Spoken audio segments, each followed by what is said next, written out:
Yes, good morning. Good morning. It's a pleasure to be here just to share some very important information. As you know, every year we observe International Women's Day on the 8th of March. And this year is no exception, except we come with a new theme. The theme for International Women's Day 2025 is For All Women and Girls, Rights, Equality, and Empowerment. And this year also marks 30 years since we had the Beijing Platform for Action. That was the fourth World Conference for Women, the United Nations conference that was held in Beijing, China, in 1995. And I was part of the delegation that went to that fourth World Conference. And it was this document that came out of this conference that laid the platform globally for advancement and promotion of equality between men and women all over the world. And St. Lucia has made great strides in advancing equality between men and women. There is still room for improvement. However, we are doing a documentary this year to highlight what St. Lucia has done in terms of its efforts to advance the cause of women and how we have achieved certain levels of equality in the workplace, in skills development, in education, in health, just name it. Women are actually taking their rightful places in the society. We have partnered with Lady Lynn, who will be having a big show, and this is done in collaboration with the Department of Gender, and she's doing one of her legacy shows, and the other Calypsonians will celebrate with her. And that is a new feature we are bringing in for the observance of International Women's Week of activities. And we have Women Empowerment Celebration. And in that empowerment celebration, we are bringing men into the activity, where we see how men actually assist women to improve themselves, to gain equality, because women cannot do it on their own without the support of men. And therefore, we have to see the collaboration between men and women and how men support women on International Women's Day. We also speak to Women in Leadership Seminar, and the Department of Gender is one department of government that has been almost self-sufficient in terms of raising grant funds to implement programs for the advancement of gender equality in St. Lucia. When you look at the government's budget, government will provide support for office space and for staff.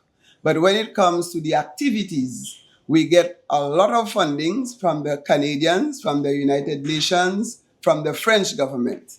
And these agencies actually contribute millions of dollars in developing a lot of programs. We get support from the Taiwanese. And for the last year, we got contribution to the tune of over $4 million to do training programs, skills development, advancement, women in agriculture, and a whole range of activities. So I need to commend the Department of Gender Affairs for taking the initiative to prepare project proposals and to secure funding to advance gender equality in St. Lucia. So I look forward to a big celebration this year, and we expect the men to join in the celebration so that we can see how women can play a critical role in the development of St. Lucia. One of the milestones we have is when we enacted the domestic violence bill in 2022. And to date, we have seen quite a few developments coming out of this legislation. We are proud to speak of this legislation as one of the most progressive legislation in the Caribbean. And the other Caribbean islands speaks to it. And even at the United Nations level, we speak to that. So we look forward to seeing that documentary when it will be ready later this year. And you would actually see how much we have achieved in advancing the cause of women. While we speak about advancing the cause of women, we also have very serious concern about our men in the society, because what we are seeing is that with the heavy emphasis on women, it is actually causing some level of marginalization for men. And therefore, we have to create programs where we engage our young men, our young boys, in preparing themselves to take their rightful places in society. I think when I speak of taking their rightful places, I am not happy to see the number of young men, talented young men with a lot of energy and skills, sitting at the Borderley Correctional Facility. I think they have to find themselves in a better place to contribute to national development. And when we speak of gender equality, we speak on the advancement of women, we have to see how do we give a space for our young men in the society. So let us see how we promote rights, how we advance equality, and how we empower women so that they can support, especially our young men who are falling by the wayside.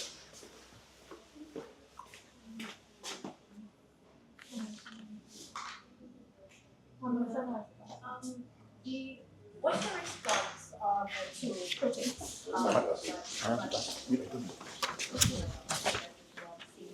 Especially in light of the murder of a lad.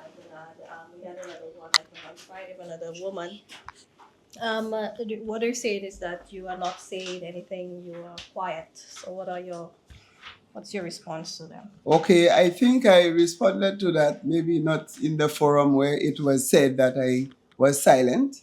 I did indicate that we need to engage in greater education program so that women, it is alleged that there were some threats and the victims were aware of the threats. But what apparently happened is that they did not know where to turn. They were not aware of who could have been of support to them. And in the absence of that information, they must have kept it to themselves and thought it would be all safe.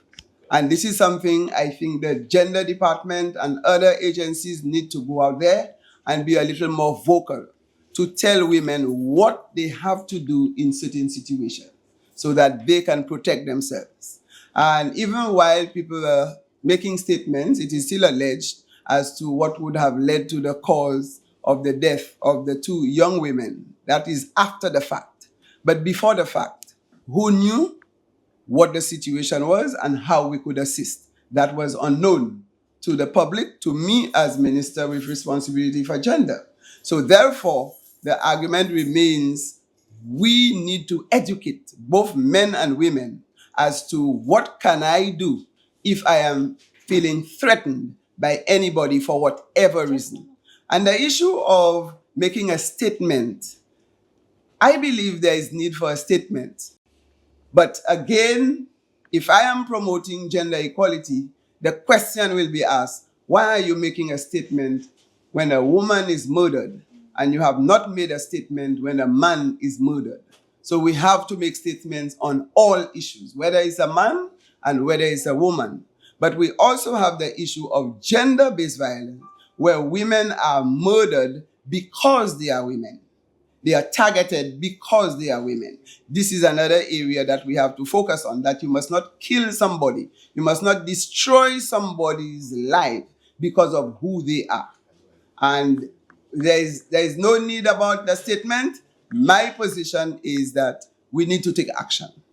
It's not just making a statement, but it is to take action. And the action is that we need to ensure that we put mechanisms in place to protect all men and women in St. Lucia from no matter what form of violence. Speaking of mechanisms, I want to know the update on the house, the home for battered women in VG. I think it was closed a couple of years ago for renovation. Do you know what's the status of this place? The home for battered women VG. in VG? Well, we have the Women's Support Center, which is not known to the public. We do not disclose where it is. So I'm surprised that you said it's in VG. I don't know. It was a secret. Sorry, I was Okay. asking. No, because it is a protective and a safe place for women who are involved in domestic violence issues, then it is not made public. Nobody should know where it is. But is it available? Can women go there right now? Because it was closed for. But they are still receiving the counseling, because when I spoke to the director, they still get in touch with the victims. They give them the proper guidance. And based on, we have just completed a review of the Women's Support Center to determine the status of that entity, because many people thought it was a government agency, whereas government gives support to help the agency function, but it is not a government entity. So it is supposed to be run by a statutory board, and then they actually manage the entity by itself. So now we are going to table this report in cabinet, and government will take a position as to what is the status of this entity. But right now they are actually engaging persons virtually in terms of giving them the assistance, and we are getting ready to do the necessary renovation, establish the status of the entity so that it can get back functioning. We also have the crisis center, which government, they have just established a new board, and they have written to the Department of Gender, indicating that they have to vacate the location where they are. And we are actually trying to secure additional funding from government to give them the support. But we are waiting for the new board to put their programs in place so that we can give that entity a new outlook when they resume their operations in the new location where they will be. However, in the meantime, the Department of Gender will be giving them some space, at least to deal with the clients that come in while we establish a new location for them. Question. You mentioned the Domestic Violence Act. Where's the PR, basically? Because you have a lot of people saying, moi pas ça côté pour moi aller, etc. Is enough PR given nationally and at the same time at a community level for people who really need that kind of information? Is it being done? Why you say the act is there? But do they know? Because a lot of people tell you, I do not know. So is enough PR being given through the women, both the women and the men out there? Okay, well, if you are aware, the government, the Prime Minister actually restructured the ministry that was once the Ministry of the Public Service, Home Affairs, Labor and Gender Affairs. And that ministry, which fell under my portfolio, right now carries 4 permanent secretaries. And the Prime Minister has national security, which deals with the police, the marine, immigration and citizenship. And we have Ministry of Home Affairs under Minister Honorable Jeremiah Norbert, who deals with borderly, the fire service, probation and parole, and persons with disability and crime prevention. And then we have public service. Public service has its own permanent secretary, and then labor and gender has a new permanent secretary in the person of Mrs. Sheila Imbert. And the Prime Minister deliberately did that restructuring so that labor and gender could get a little more attention. And with that new entity, new organization, the Department of Labor and Gender has established their website, they have established their Facebook, and now they are more out there trying to educate persons. Because if you know, we had the opening of an office for the Labor Tribunal and the Minimum Wage Commission, and they are actually educating people now on the Labor Act. There are people that don't know much about the Labor Act, and therefore they are also promoting the issue of gender. So both gender and labor now are brought into the fold. So the PR is actually picking up now for these 2 departments. Okay. My second question to you is, sometimes we see in the domestic violence, women basically coming to say, I'm being battered, right? I am being battered. Yes, I'm being battered. But at the same time, the police now will take that report in the next week. The woman will say, me, I've been in my month to quarter, and she drops it. You just wasted the police time. Now the second week now, she comes in, and then she ball out again. My man beating me again. What is there within the act now for us to deal with that kind of that kind of stuff. Because yes, women getting battered, yes, but the man continue doing it, and the woman now scared now, and she said, "Me, I drop in the charges." What happens? What happens to that woman? Next thing then she becomes a statistic. What do we do? And then the police will tell you, "Me, I getting involved in that from Lakalaji Kisla." What do we do? Okay, now the new legislation, if you are familiar with it, speaks to that exact situation that you spoke about. It actually empowers persons to report domestic violence issue. Before, it was only the victim who could report. Now, any bystander or any person who sees or knows of the incident can report the matter to the police. And the legislation also speaks to the woman or the victim does not have the right to withdraw the case. You cannot withdraw the case. You cannot waste the police time starting the case and later you say you are not coming and you are not appearing. They will proceed with the case. And we have also engaged in training for the police officers on how to deal with domestic violence issues. They did not know how to handle it. They handle all cases as a criminal matter. But when it is domestic violence, a domestic violence incident, they have to document it differently to just a regular crime matter. And in that case, we have done training for the police officers on how to handle domestic violence matters. They have to document it in terms of data. So we have disaggregated data. There'll be a number of criminal matters that appear to the police. The police will deal with them. However, they know which ones that are domestic violence and those that are just regular criminal matters. So we have engaged in that training. We have done training for magistrates so that they can understand how to interpret the law and to implement the law. And right now we are in the process of developing regulations for the act so that people know exactly how things are done, when, where, and in what form. Questions have risen about the manner in which certain cases are handled, especially with domestic abuse cases, rape cases. Recently, we saw that. Is there anything in place for witness protection? Well, they are working, well, that will deal with the judicial section. But what they have been asking for is how do you bring the witness so that the defendant and the other parties do not identify the person, because you know you are going to put the person at risk. When we deal with witness protection, based on the cases that have been drawn to my attention, it is a very expensive exercise to protect these witnesses. There are cases where we have to send these people overseas. Now, when we send these people overseas, how do we bring them back to be a witness in the case? That is a challenge. We have to pay airfare, we have to pay maintenance fee for wherever the person is to feed the person for as long as the person is there under protection. So these are some of the issues that we have to face. It's a very expensive exercise. Now, some people say, I feel threatened, I feel I'm a witness to a case and I need protection. Now, the police may say, no, according to the case, they don't see you as somebody who is threatened and at risk. Now we have to take the guidance from the police. You cannot just come and declare that I feel I'm a witness and I need protection. And in that case, government has a certain budgetary allocation for witness protection.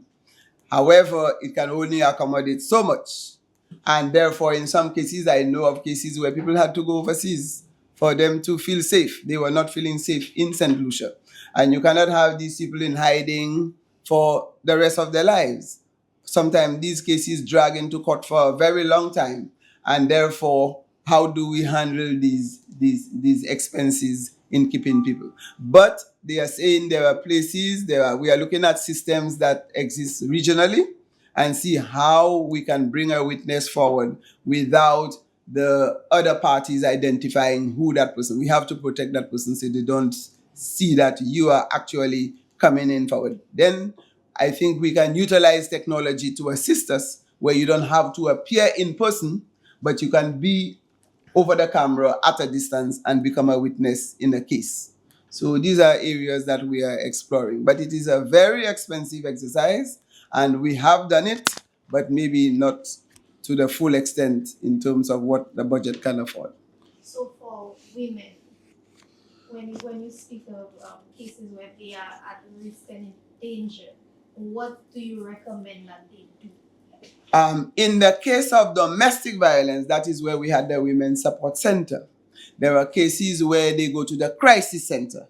They get guidance, they get counseling, and they get advice on what they should do.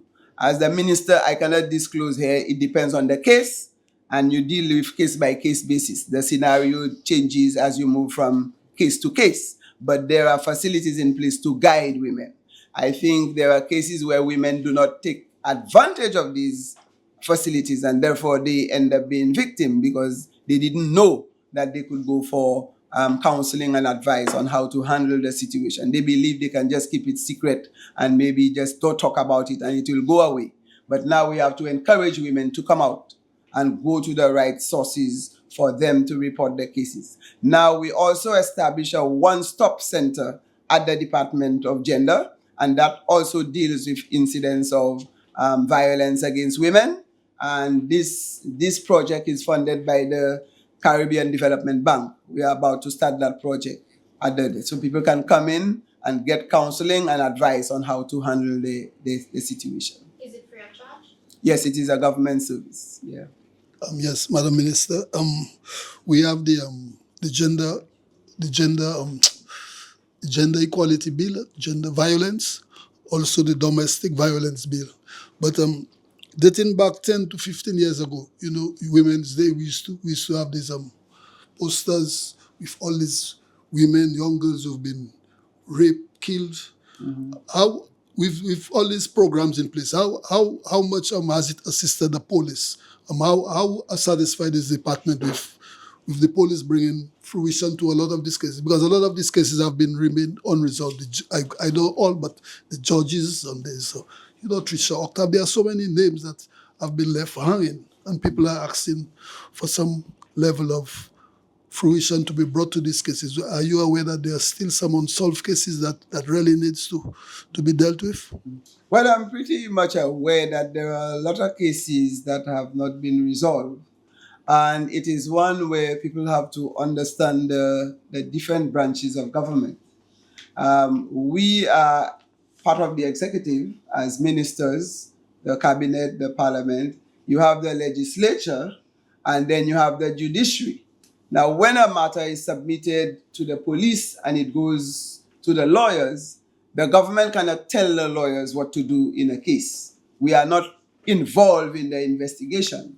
And that is the challenge that we have, that many cases do not move forward as fast as we would like because we have no control over what magistrates and judges and lawyers do. That is in their jurisdiction. And I feel the pain of families who have lost their loved ones and not getting justice. It is one where we feel the wheel of justice is a little too slow. There is a lot more that could be done. And maybe we would need to have legislation to see what can be done to expedite the process. But I'm fully aware that there are some cases that have not been resolved.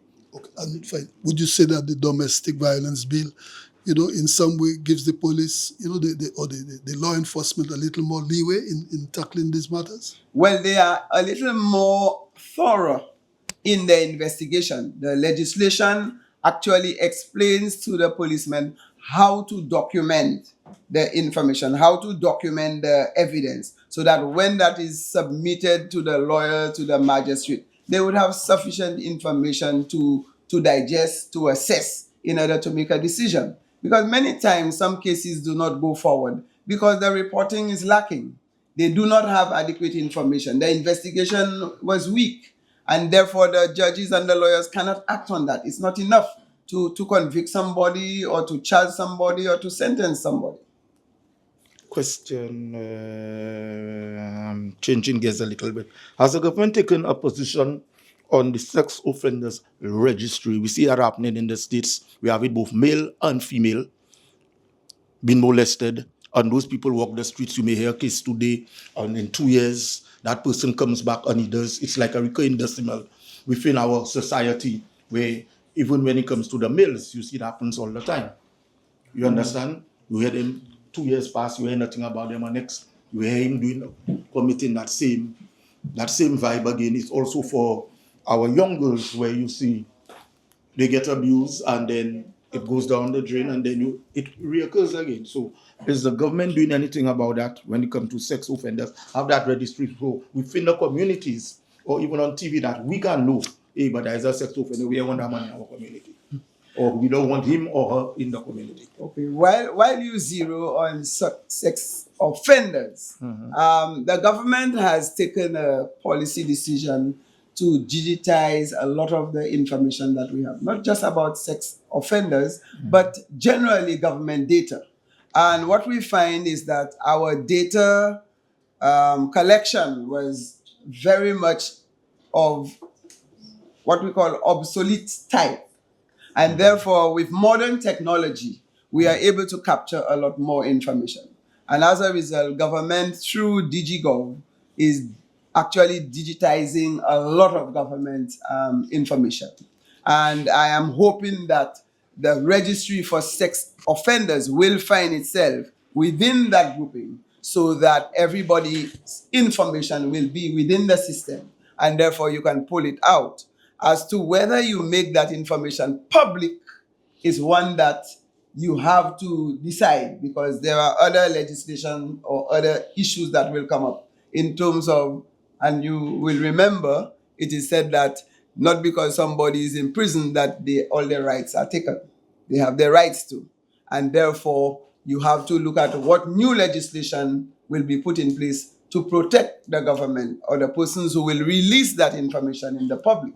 So you don't see a list of John James, Peter, John, whatever, all these over. The person can also challenge it if you do not have legislation to protect the law and the government from doing this.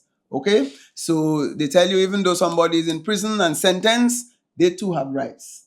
And Amnesty and all these other international agencies will come hard on St. Lucia for not protecting the rights of these people, even if it is alleged that they are sex offenders. But other countries have registries, right? Right, but he was asking that we publish it and make it known so that everybody knows this person and so on. That person could be subject to harassment, intimidation, and even flogging and beating or threatened. And therefore they tell you, why do you have to do that too?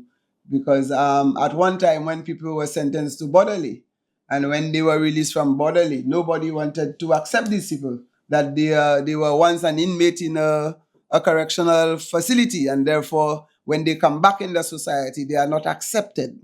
But they don't understand that this person went through a rehabilitation process, and that person might be in a better position now to contribute to national development. But the stigma that is attached to it actually creates a kind of it creates the kind of thinking that this person is an undesirable person in the society. But what's your position, though, on this being publicized? I think it has to be made available to relevant agencies, and maybe not in a newspaper or something where you highlight and show the person's faces and so on. But I believe it is important data for people to do background checks on persons so that they can protect others from or prevent others from being victims of possible sex offenders. Okay. Just wanted to get your take as the Labour Minister, the Minister for Public Service as well. We see the negotiations having been for the trienniums be completed for the organizations that are under the TUF. However, it's a bit prolonged now for the police and also the daily paid workers. Do you have any concerns about this, that we're not seeing a conclusion to this to the negotiations, especially the police who seem very adamant about getting what they have proposed? And yeah, I think right now also you're saying that we don't have any police that are actually at work, falling sick. So Okay. I am fully aware, and the matter is under discussion. It is unfortunate that the police went public on their negotiations before it's completed, because there are many things the government could have said about negotiations. There are many things that I, as minister with responsibility for labor and the public service, could have said. But we respect the negotiation process, and unless there is deadlock between two parties where they cannot move forward from where they are, you do not go public with the matter because they are in dialogue, they are in negotiations. So I think the police have made an out on the matter by going public on what the issues are, because government too could go public and say what the issues are. But we respect the negotiating process. We allow the government negotiating team to engage the police. And when they have reached a point where they cannot move from where they are, then the matter goes for mediation. And we can see how we can move it from there. But unless it is a deadlock, we do not discuss that in public. But the National Workers Union and the police workers, which should have both, I guess, call out the government for what it said that was disrespect. First, when the announcement was made by the Prime Minister that all unions had accepted, had concluded their negotiations with the GNT, and secondly, his recent announcement about the back pay being given also to the police and the daily paid workers. So they are claiming disrespect on your part, on the government's part. Mhm. Is this a norm with negotiations where negotiations haven't been concluded that such an action would be taken by the government? Okay. The government negotiating team is the one that has to let government know when there is a deadlock in the negotiations. And as far as I'm concerned, from what I have heard, they have not reached a deadlock. So there is still dialogue between the government negotiating team and the other unions that are negotiating. The police has opted not to negotiate together with the Trade Union Federation. That was their choice. The Borderley Correctional Facility did not negotiate together with the Trade Union Federation, but they have since accepted.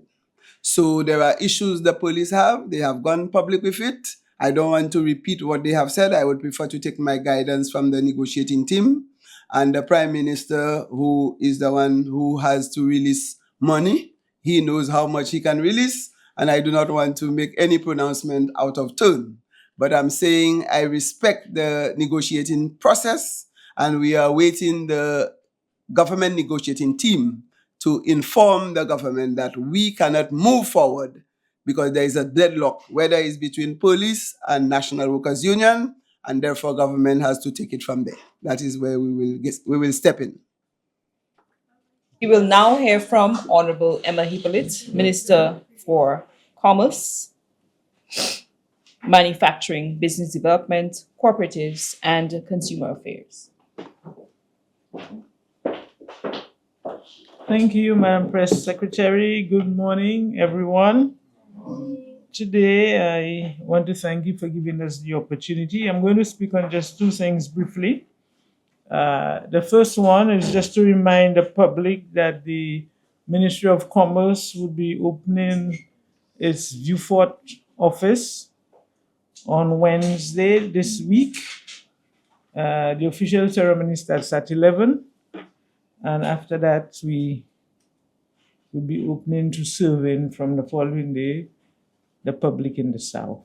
So again, I want to thank the business community out there for their patience, and I'm really hoping that the relief that we bring to them, that the customer service, and just reminding them that we made a commitment and that we are living up to that commitment. The South is very important to us, and we are doing this there, and we're hoping we can do other things in the not too distant future. The second announcement, it relates to cannabis. The Regulated Substance Authority, which is the authority that now has the responsibility for the introduction of the cannabis and hemp industry. They are starting the public consultation on Wednesday. Yes, yes. So I'm just reading the schedules there. It starts in Soufrière on Wednesday the 26th, and that's at the Cool Breeze Conference Room at 6 p.m. Okay, so that is a discussion on the cannabis industry. We have a draft bill, and we are going to discuss this draft bill.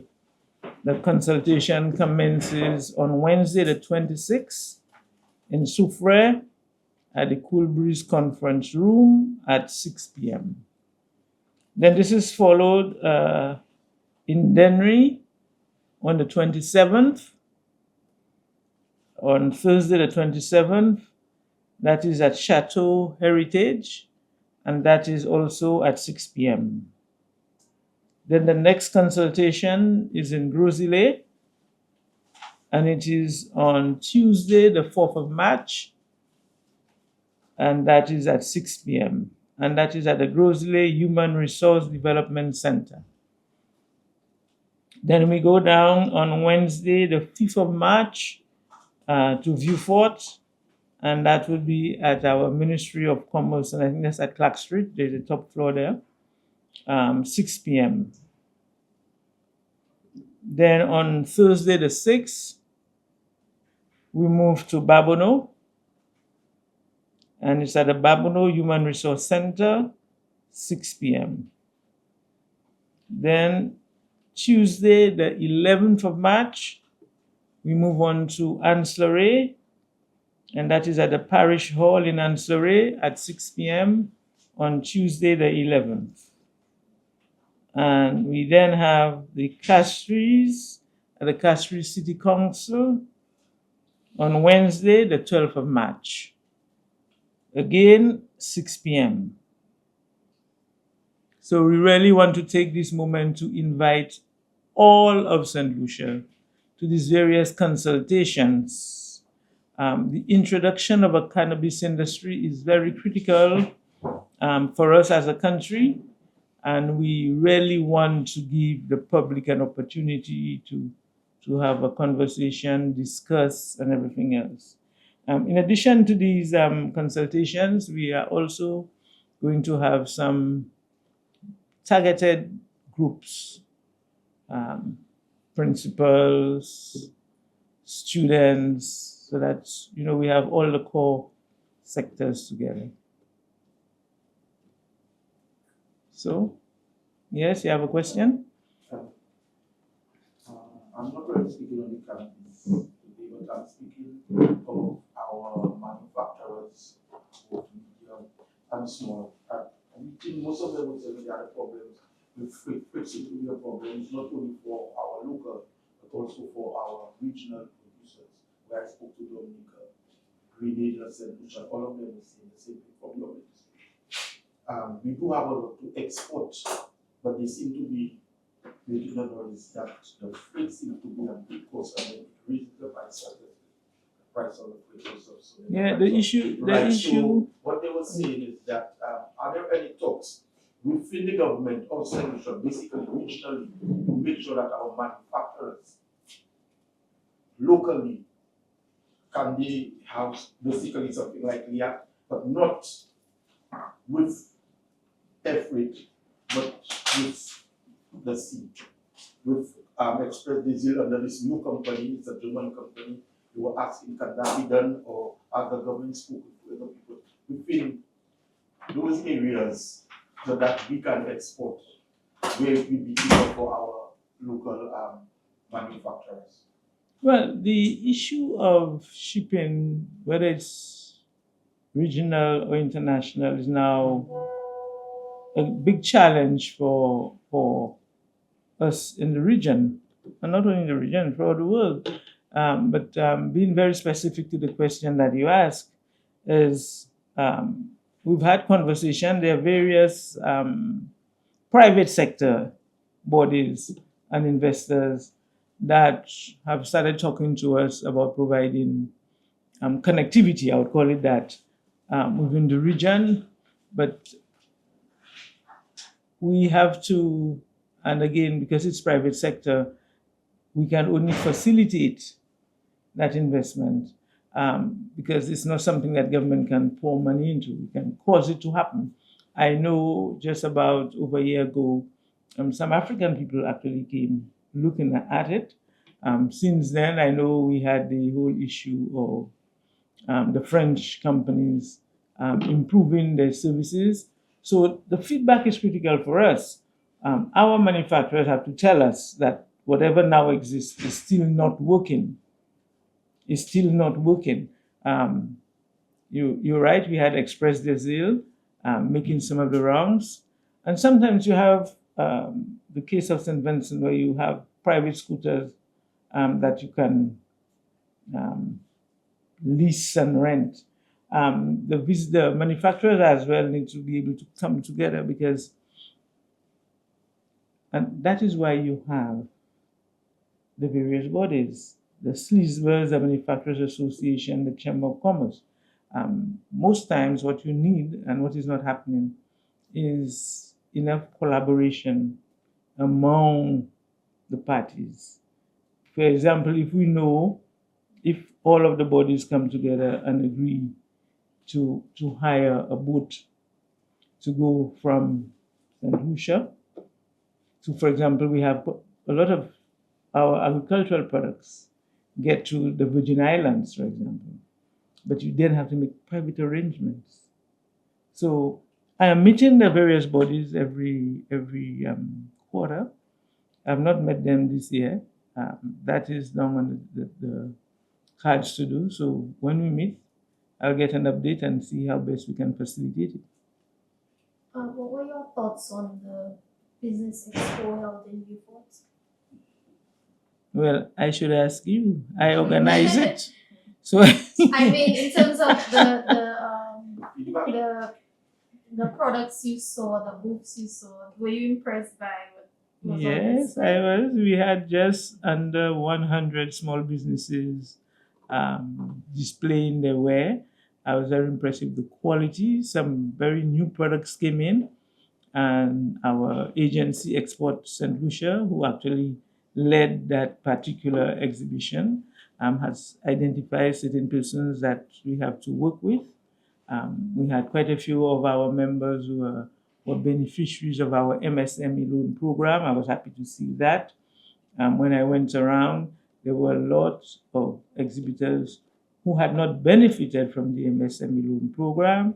So we also had staff from the Ministry of Commerce working with them to cause them to prepare for the food calling. So all in all, I was very pleased with it. Was the location a good choice? Well, I was not the one who chose the location. But in your opinion, Well, I felt we could have had more space, especially in Beaufort where there is space, other spaces. Maybe there might have been a reason why the authorities in Beaufort decided to use the Beaufort Square because it's more central. But if Beaufort had space, we could have, maybe if we had another location, maybe you could have accommodated some more manufacturers. Question.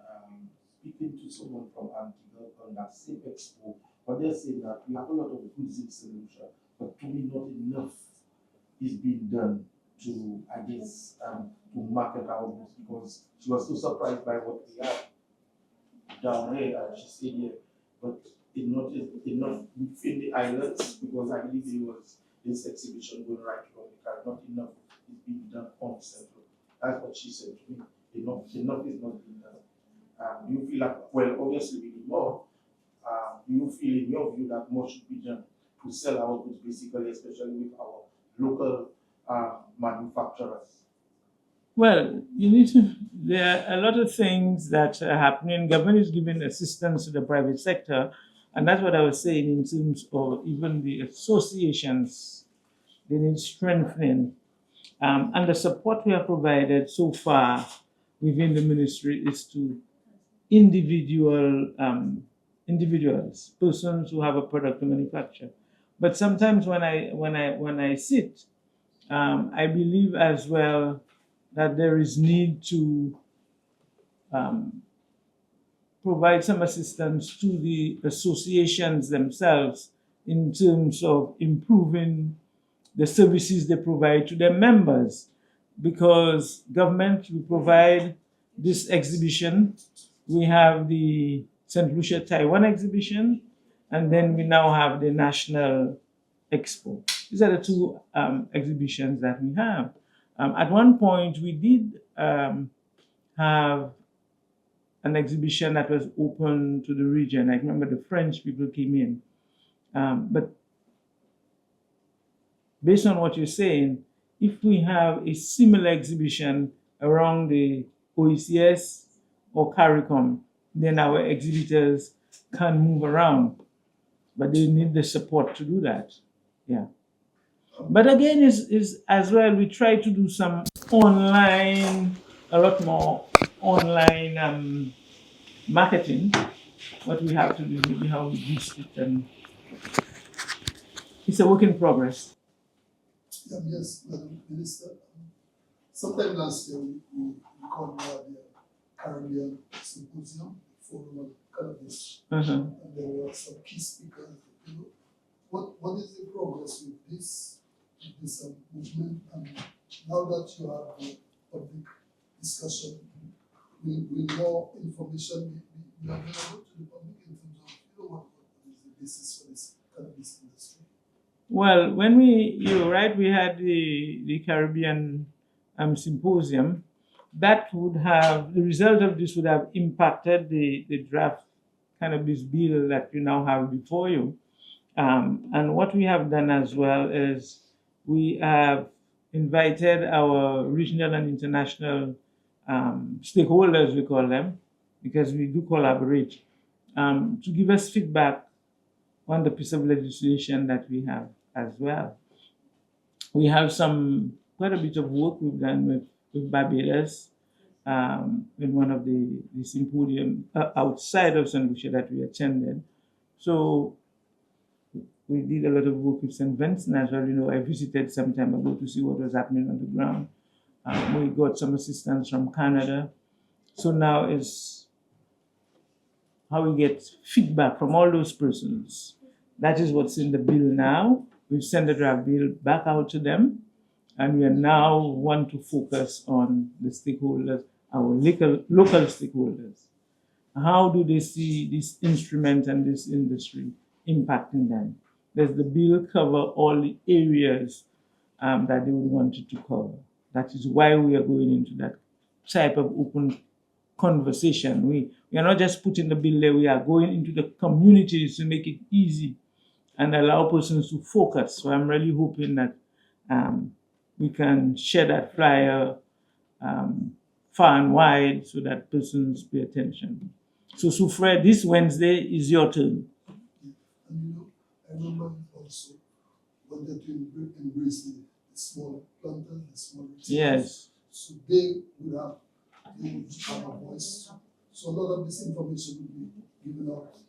Well, yes, there's provision in the bill for them, but they have to come out and say what is there. We are happy with it. If there are any changes, so I'm really calling on the Rastafarian movement as well for them to attend the various consultations that we're having around the island. Any questions? That's it. Yeah, all good. And We'll come into report on Wednesday. who's covering? You see? Yeah, who's covering? Desmond Collymore. Desmond Collymore. Minister, you have to have Well, that's what call it Providing for transport. You provide us with transport, we can. Or OPM can send us some content. Minister, are you providing transport? No, I don't think that's one of the things. Huh? The media people have the connection. When things happen in the south, how we all get it? Okay, so either way. I think You'll get it. yeah. Yeah. Perfect. No, but I think you please give it legs. I think you have the dates, but I can share the flyer so you have the yeah. Share 5 minutes. Okay, good. All right. Yeah. Thank you very much. All right.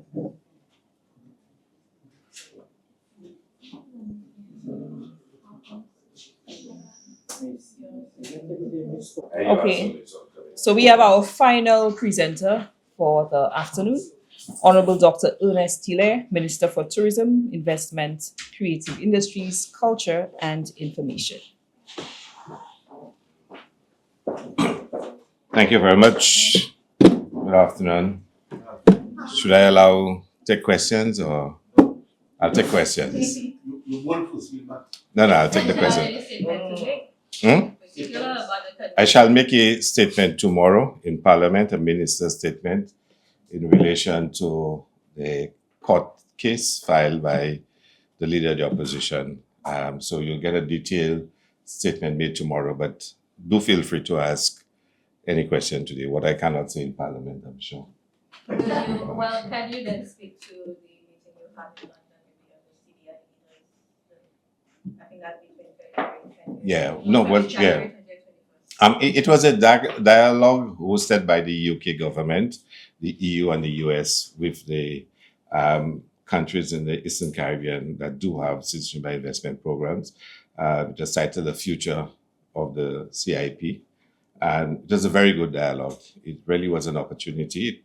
Hosted at Wilton's Yard, which is an opportunity for free and open and frank dialogue. So a number of aspects to examine how to strengthen the programs, as well as some of the changes that can be made to ensure that the sustainability of the programs are ensured.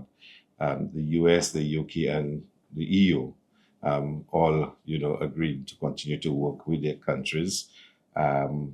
We also discussed the role of the regional regulator, exactly what that person will be doing and the timelines to get that person in place.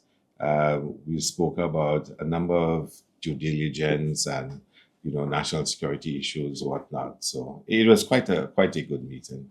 Any help in terms of strengthening the due diligence? Yes, the UK is going to be providing some technical support in terms of training of personnel within the various units to enhance their competencies in that regard.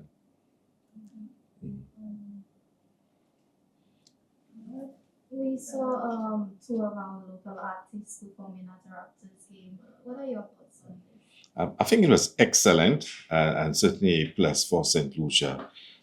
As you know, right now in Canada, there are national concerns about the United States of America and the position of the United States towards Canada. And it has fueled a lot of debate and anxiety in Canada. Canada is a valuable source market for persons traveling to the United States of America. So therefore, it really created for us an opportunity for us to move into that space. Also, it's been a very brutal and bitter winter in Canada. And when we looked at our numbers for 2024, Canada was one of the markets that was a little soft for us still. We thought it was the ideal time for us to move into Canada and to have a major promotional campaign.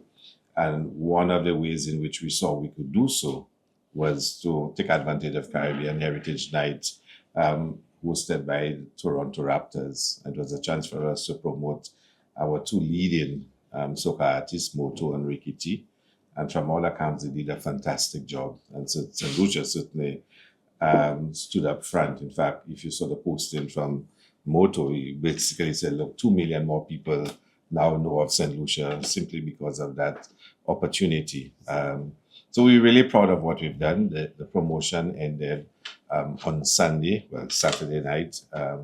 And, it was quite successful. We now have to look and see, what the results will be. And of course, our numbers for last year, like we presented, showed that last year was our best year in terms of arrivals. And very soon, probably next week, I will release the numbers for January.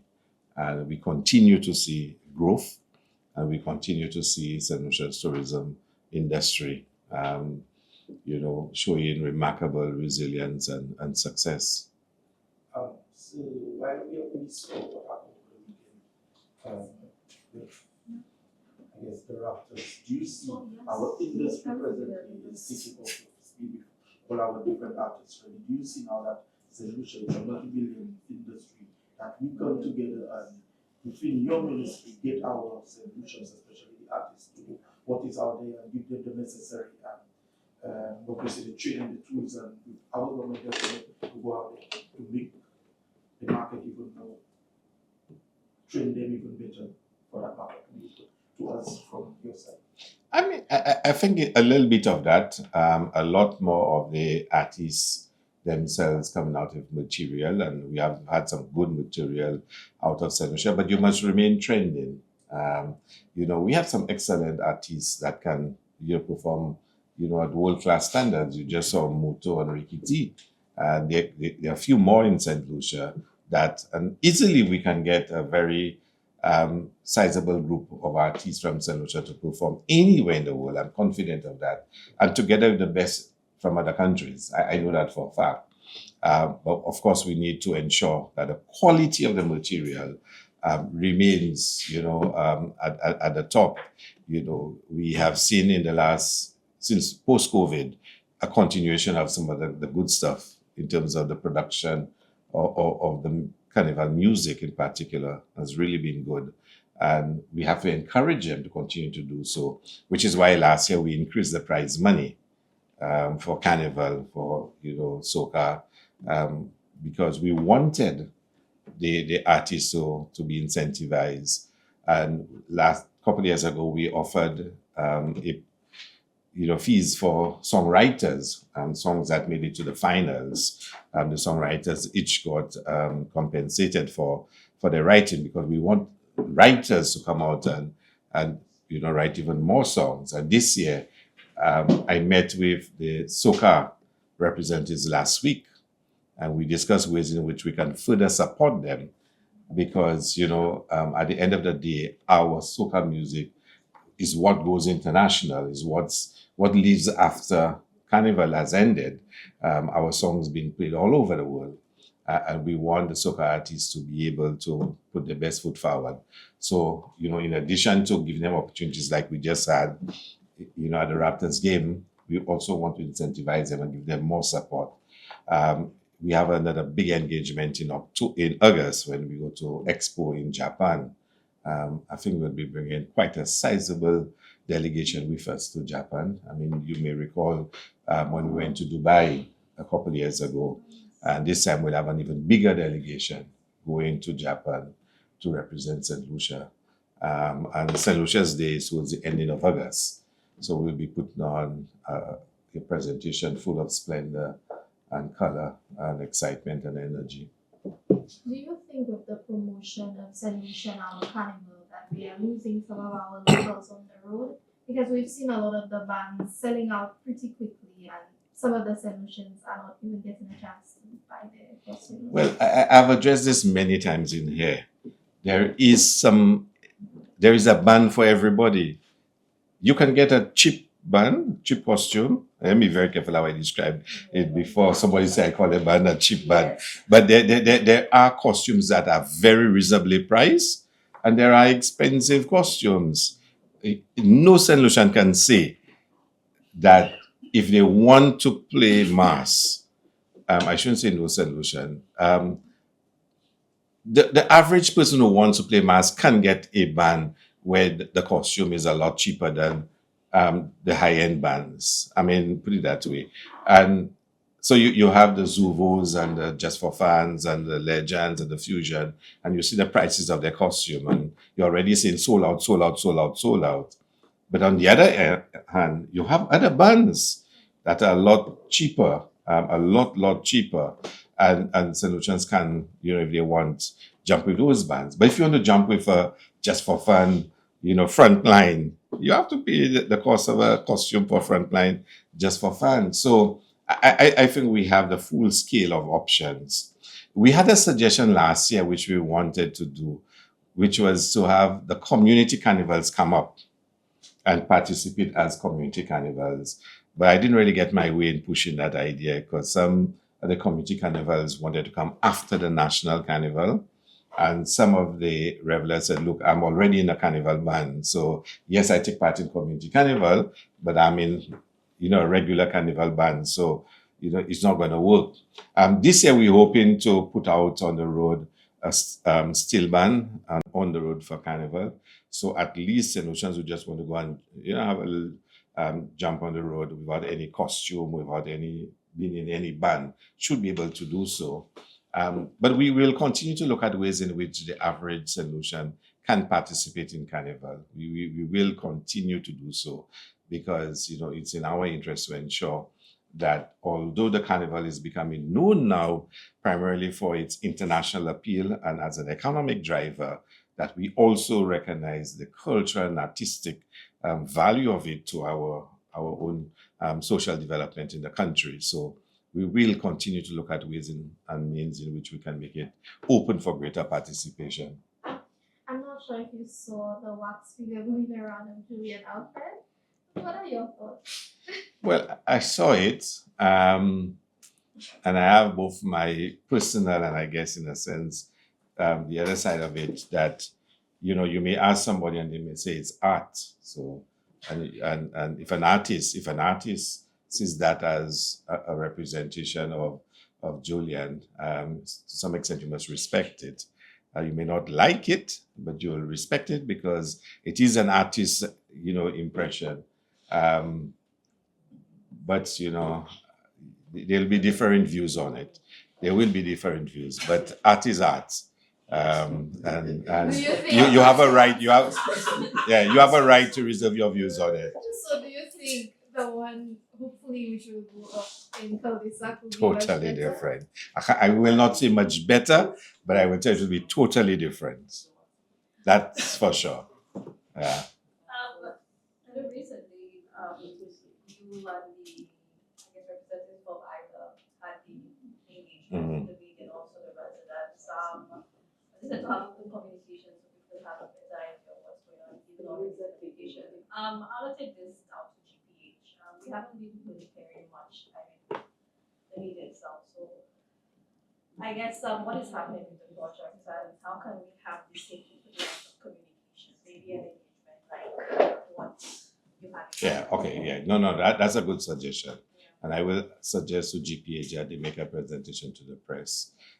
I know they're still working out the issues with DCA, so there might still be little minor alterations.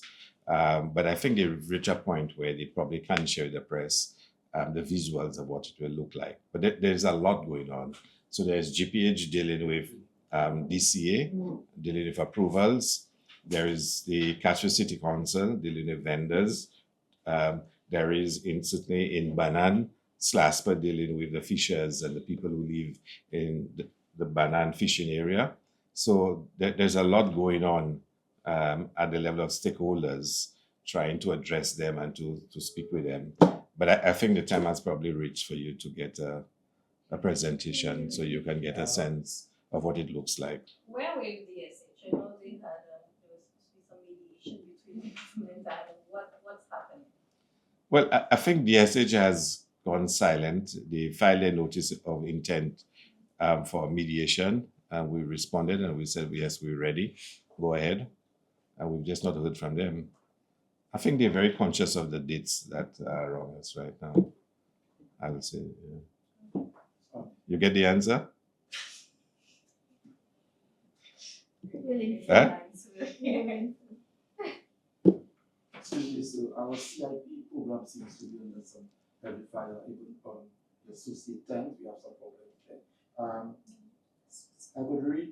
I could read for you a little solution. CIP has been again put under scrutiny due to the alleged fraudulent operations in the citizenship industry. Agents from the industry are increasingly reluctant to work with the company and solution due to concerns and reputation and efficiency. Do you have anything? Well, I will in the House tomorrow deliver a minister's statement in relation to the article, not the article, but the matter that the article refers to, and that is the case brought by the leader of the opposition against the Central CIP. And let me be very clear on this, very, very clear. I have been through a lot from the leader of the opposition, the accusations from day one, and, he certainly made it very personal. I mean, in 2016, of course, I still won the seat. In 2021, I still won the seat, and the Labour Party won the elections. And he still continued. And he went after the Prime Minister, the Prime Minister's daughter. But there was something different in this filing. There was something slightly different. When you read his affidavit and all the statements he made, it is about St. Lucia suffering now. It's about destroying St. Lucia now. It's not about Ernest Hilaire. He's been down that road many times and he's lost. You know, he went after Philippe Pierre. Philippe Pierre got more popular. It's about St. Lucia. So there it is. He took a lot of what Martinez said, Martinez, his good friend, and filed a case in St. Lucia, almost repeating the things Martinez said. And then circulates it all over the world. So this is global. People hearing about St. Lucia. And he's going to court to make the court stop. Listen to this. Stop the infrastructure option and to revoke every citizenship given. He's asking the court to stop the Galaxy project, stop approving files for Galaxy, and revoke everybody who's gotten citizenship. Now, why would you want to do that? Why? So people out there now are hearing their citizenship probably will be revoked. What does that cause? Concern about St. Lucia. Loss of faith in St. Lucia. That's what it's about. It's about destroying the reputation of St. Lucia. So you've not really destroyed Ernest Hilaire. You've not really destroyed Philippe J. Pierre. You've not really destroyed the Central Labour Party. Destroy St. Lucia now. That's all it's about. I read his statement and I just shook my head. I could not believe that somebody who wants to govern this country can get so desperate that it is about destroying St. Lucia, plain and simple. And I want you to take a moment and read it. It's about 40-something pages, but you know, it's not legal arguments. There's no legal arguments in it, really. But when you read it, it's kind of long, but when you read it, you'll just shake your head page by page. And saying a lot of things that are untrue. But we'll deal with those things in court. What I want to focus on is, why do you want to destroy the infrastructure program? It's a simple reason. If the Labour Party is in a position to implement the infrastructure projects and develop the roads and bridges and community infrastructure, he will pay the price at the polls in his mind. So he needs to stop it. If he stops the Galaxy project and the program stops making money from government fees, then government revenue is affected. There's only one intent in this case, and that is to hurt St. Lucia and hurt St. Lucians. And I have no doubt in my mind about that. There is only one intent. And I believe as St. Lucians, and certainly in the coming weeks, we need to show clearly how we feel about what he intends to do. It's all about hurting St. Lucia. Because you're going to a court case, filing a case to virtually stop the country from being able to have a CIP program which brings benefit to the country. Why? What is going to happen that in your mind, you know, it is so necessary for you to stop it? So already you're seeing stories in St. Kitts that all the agents are running to St. Kitts. And I'm asking, which agents are running to St. Kitts? Where did that come from?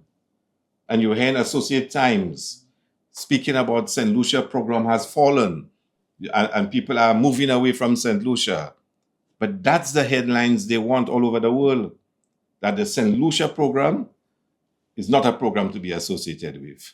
When everybody knows we have been the torchbearers in terms of due diligence, in terms of management and process, and not just under us. I disagree with some of the changes he made, but at no time would I stand up and say, no time, that in the management of the unit, was there anything untold that we could point to? The management of the unit, I cannot, and I will be lying if I say so. I didn't agree with his changes. I didn't agree with the policies he had. But he really wants to destroy the program and destroy St. Lucia. That's what it's about. The question I was petitions for us presently with it on a long-term, with long-term implications for someone causing that kind of problem, for both incoming and present government. Because you will have to face that same music yourself. Well, well, we in. You know what I'm saying? Yeah. For incoming, outgoing. Yeah. But you understand my question? Right? Well, the point is, I think there are some people who believe you can burn down the house and just rebuild it, and sometimes it doesn't happen. So you don't fraud the baby, with the bathwater and believe all will be okay. It doesn't happen that way. It doesn't. But I think in his mind, the only way to get to this government now is to suffocate it and stifle it and prevent it from making progress. Because he went after Philip J. Pierre. What did he do? Philip J. Pierre started smiling even more. And he said why he was smiling. He came after me repeatedly. Let me tell you, this is like 8 years of constant healer. I think he dreams of me now. And he keeps coming and coming, but he's not broken me. You understand? So he will not give up. And this is probably his last desperate effort, but he'll make St. Lucians pay. And he'll make St. Lucia pay. That is what is sad about this. When you read his statements, it's about going after St. Lucia, going after the program and to hurt St. Lucia, hurt St. Lucians. So the pensioners will suffer. The public servants who got their back pay will suffer. The fishermen will suffer. The farmers will suffer. And very soon the Minister of Agriculture will be handing over, checks to farmers. So they will suffer. And then, the Prime Minister announced $1 million more to buy sports equipment. The young men will suffer. The Minister of Sports announced we'll have a semi-professional T20 league. That will suffer. That is his intent. What about, recently Carnival Galaxy did pledge some monies for the Oh, I think that annoyed them tremendously. Is that going to be put on hold with Well, if he gets his way, everything goes on hold. That's what he wants. You're absolutely right. What about the Caribbean, the Canals project, though? As it stands, before this whole case comes through figures, where does it stand? What's happening there? Well, I think the last report we got from them was that they had serious delays in terms of materials, local workmen, contractors, and they're thinking now of changing their mode of construction, maybe going more the way that Isla is going in terms of the approach that they use to that construction, which was something different. We had not done this in St. Lucia before, really. And they probably will change it. And we've asked them to submit to us a new work plan as to how quickly they're going to complete the project. But again, if they get their way, that too stops. Everything stops, really. And the rock hall housing. Everything stops. What's happening? We're waiting for the final DCA approvals. The Prime Minister had made an but BMAX was no longer the developer. Yeah. So who's the new developer? Well, we actually looking for a new developer to take over the project. The Prime Minister has made it very clear that whether we get a developer or not, the project is going ahead, which means he's committing local CIP monies, to pay for it. But again, everything stops if he gets his way. In fact, he actually says so in his filing that the project must be stopped. So he's intent on stopping any and everything. And outside of that, again, as you said, we're still getting the, interest in our CIP. Yeah. There is still interest. There's no issue in terms of people being concerned about, all the allegations we saw from last year. Now that's a good. What's the market like? Now you see, that's a really good question. A very good question. So after the Martinez case, and that really affected us, and he joined with Martinez to hurt us, because everybody knew Martinez was really, outrageous in what he was saying. It didn't have nothing to do with St. Lucia. So why involve St. Lucia? But he was associated with Martinez, and St. Lucia became part of it. So it affected us. So we've taken the last few months planning for us to restore St. Lucia's image and reputation. And I think he probably sensed that St. Lucia was bouncing back. So just as St. Lucia is bouncing back, what do? You hurt it again. I tell you, it's a calculated effort, a very sadistic effort, to just hurt what is St. Lucian. I mean, it is. I mean, to just hurt St. Lucia. I mean, there seems to be an anger against St. Lucia and St. Lucians. Is the government planning to counter suit? Well, I think the lawyers will deal with all the issues and deal with it in the most appropriate way. But still, while you said you were in England, right? And it had to do with due diligence with you. No, a range of issues, including due Right. diligence. So then, with what he's saying there, did that come up within there? Because obviously you said it's international movement challenge. Would that come up there also, and was it discussed? Well, we discussed all aspects of the CIP. There was no focus on St. Lucia or on Dominica. We look at the industry. Yes, but the negativity being, I mean, coming from the leader of the opposition. Yeah, no. Those things were not discussed. I mean, the mechanics and the operations of the industry were looked at, not individuals. I don't think people would appreciate spending time discussing his actions. Yeah. Yes, on another note, Mr. Minister, the entertainment issue, one of the burning issues has been solution, putting up an entertainment center. I mean, the sports minister has, every time we pass over, said the tourism minister. We've seen growth in our entertainment industry, like you see, St. Lucia is a festival country. Now, we use Pigeon Point a lot, like Yamaha, a lot. But then, the alternate venues, in terms of, making use of our sports, the registry. What is in place now? Is St. Lucia still pushing ahead? To our entertainment center, something fully, forum, comprehensive entertainment center that taking with local, regional, international artists, something, standard. Well, I'll tell you something. It's something I had probably announced it here that we were going to look into it. I actually even got the concept drawings done for it. I mean, the cul-de-sac basin to locate an entertainment center. I was also hoping we would do it under the CIP to get a developer who would invest into it, pay the monies up front, and then, get the money through the CIP program. So yes, we do. We still have plans to do so. And of course, government has priorities. A lot of resources are going into health, education, and even roads right now. So, I mean, these are the big priorities facing the country. But as minister, I intend to pursue that agenda to make sure St. Lucia has a state-of-the-art, modern entertainment center that can host, mass crowd events for entertainment. Of course, let's see what happens, and where do we go from here? And despite the underpinnings, and whatever, we're still looking forward to a dynamic year of entertainment. Yeah. We have jazz and carnival, but it's still, St. Lucia is still in the forefront as an entertainment center. Yeah, St. Lucia will grow this year as an entertainment center. There'll be a lot more happening this year.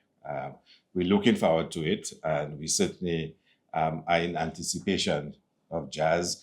This year, for the community jazz events will increase compared to last year. We've added Miku. Babono is coming back on, so that will be an increase. Soufre is going to be fantastic. For Carnival, we're already seeing that this year will probably be bigger than last year. We really seen a lot of, interest in St. Lucia's Carnival for 2025. And we're still looking forward to it. And the Beach Festival in November will grow even bigger than last year. It was the first year last year. So I'm looking forward to a really exciting year. Journée Creole, very soon, there will be a consultation with Folk Research Center to look at Journée Creole and see how we can reignite Journée Creole and make it even bigger than it has been. So I'm excited about the year ahead of us and looking forward to have an exciting year.